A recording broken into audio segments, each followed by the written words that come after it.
नमस्कार मित्रांनो, मी हर्षदा. हर्षस किचन मध्ये तुमचे सर्वांचे स्वागत आहे. उन्हाळा म्हटलं की सर्वीकडे वाळवण चालू असतं. त्यातलाच एक प्रकार कुरडईची रेसिपी घेऊन आलेली आहे मी आज तुमच्यासाठी. मी आलेली आहे माझ्या सासरी. चला तर करूया रेसिपीला सुरुवात. 2 दिवस पाणी बदलत गहू भिजवले आहे. त्यानंतर ते गहू दळून आणले, मग गाळून पिळून घ्यायचं.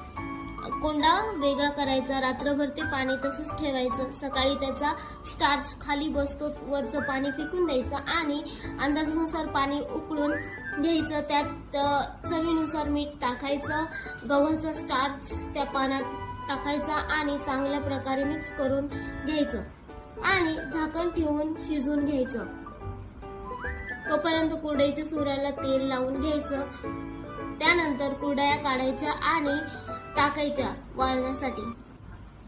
व्हिडिओ आवडल्यास लाईक, शेअर, सबस्क्राईब करायला विसरू नका. थँक्यू. बाय.